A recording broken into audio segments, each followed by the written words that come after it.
Hi, folks. I'm Chris Pfeifer. One note before I get talking today, I want to thank a particular young man who helped me out today. You might have noticed my stuff wasn't up on the tables when you got here today. I had that nightmare situation where you break down on the freeway. And a nice young man, Emmanuel Lindley, stopped by, didn't know me from Adam, put all my junk in his car, brought me over here, arranged for my car to be towed, the whole 9 yards. So thank you, Emmanuel. I appreciate that.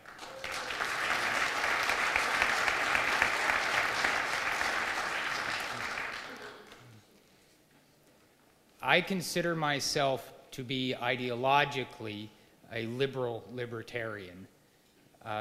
What that means is that while I don't want government to bother me and I don't want government to bother you, that I do believe that there are some things that government and only government can do. Things such as protecting the environment, regulating trade, protecting civil rights, and providing a safety net for the less fortunate. I am a Northerner who has worked his way up through the Independence Party. I've been a state delegate, like you folks. I've been a Central Committee member. I've hosted caucuses in Bemidji and in Duluth. I'm asking you for your endorsement today. This campaign is just starting today, and that's for a reason. I don't like it that we have a never-ending campaign season. It really limits who can run to just elites. It makes it impossible for the common man to participate. If we, the Independence Party today, vote to give someone who starts here a chance, to give someone who starts with our spring convention a reasonable shot, then we will have changed things. The Independence Party convention, the spring convention, will be the new beginning of the governor's season. That would be doing a good thing for all the people of the state of Minnesota. The people would love that. Everybody wants that. Everybody I've asked says, yes, it's terrible, but what you gonna do? Well, we can fix it. We can. And that's one of the reasons I asked for your vote today. That is the reason why I'm not starting until today. We have some great candidates this year. Jim Kepke has award-winning governmental experience, just the sort of fellow we need. Tom Horner is a pro. He's running a world-class campaign. Rob Hahn is charming and has refreshingly honest and straightforward ideas. He's a real contender.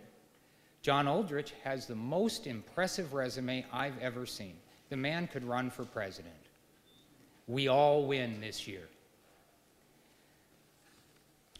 I've cut a bunch. That's why I got to turn. People told me it was too long. There are some issues, two issues in particular I'd like to speak about.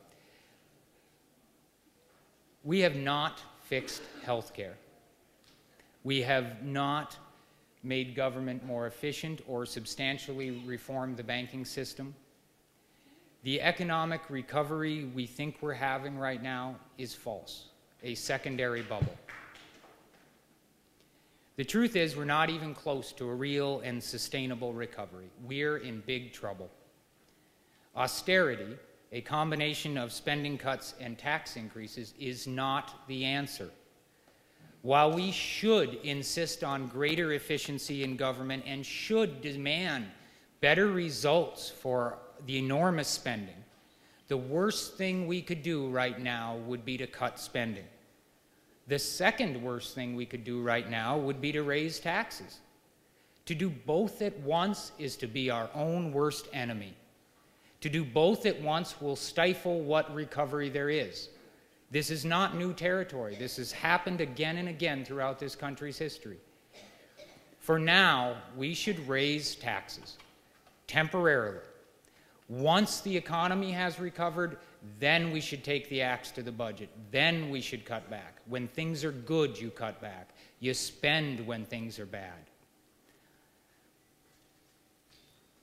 On health care, I need to say that without fixing health care, we are not going to get a real recovery. It is too substantial of a problem, too large of a cost. It's corroding everyone's gains. There are two parts to the health care system. There's the cost of insurance and there's the cost of actual care. Health insurance has grown so expensive, causes so much stress, that it's a product that measurably harms its own customers. A system without insurance would be much better. Now, not single payer, that won't work. Single payer doesn't fix the illness, doesn't cure it, it makes it permanent. I'm talking about a different way, a new way than most of you have heard before, a single guarantor system. That's a system where every person pays for their own doctor visits, and if you're broke and you can't pay, the state pays. And the state gets its money back through an extra withholding on your future paychecks. Such a system will remove any claim health insurance dealers have to exist. Such a system will bring a drop in the cost of health care. And I know it's hard to believe, an actual drop. We argue now about the rate of increase. It is possible to drop the cost. Such a system will be copied by other states. Minnesota will have led the way. We, the Independence Party, will have led the way. It's what people expect of us. It's what we need to do. After we fix health care, after we fix health insurance, we should give health care providers a couple of years to adjust to the new system. Give them a couple of years to cut their prices. If providers cut their cost, their prices to us substantially within the first couple of years after getting rid of the insurance dealers, then government won't have any grounds to intrude upon their business. And as a libertarian-minded person, that's what I would prefer. You know, if the healthcare providers are faced with government intrusion or cutting their costs, I think you could reason out for yourselves what they'll do. They'll cut their costs. If they don't, we can always regulate them. We can always set prices for them. I'm telling you, they won't want that. They will cut their costs. When we have fixed the health care problem, when this economic crisis has abated, the old parties will get back to the same old business as usual. The old parties will get back to their never-ending tax squabble. The old parties will fight about taxes, and they'll fight about taxes, and they'll fight about taxes. It's time to move beyond that. It's time to move beyond tax rate arguments. It's time to pick a number and stick with it. If we fix health care, we could have a real recovery. If we want that real recovery to be a lasting and sustainable recovery, we have to do something more. If we want that lasting recovery, if we want a period of lasting stability, then we need to set a permanent tax rate. It is time to set a permanent tax rate. Setting a permanent tax rate will change a variable in economic formulas to a constant. It will be a great boon to the economy, a great boon to business, corporations, personal financial planning.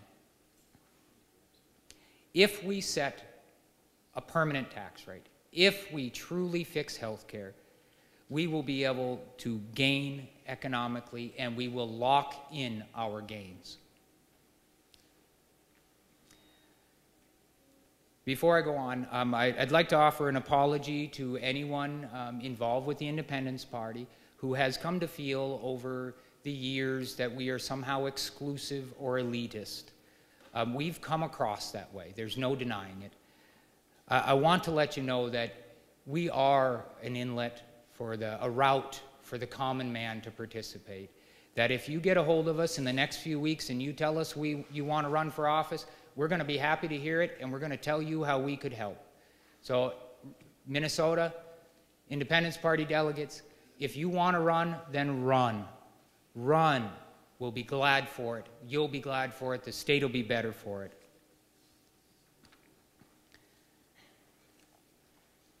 We should not say that we matter. We should prove it.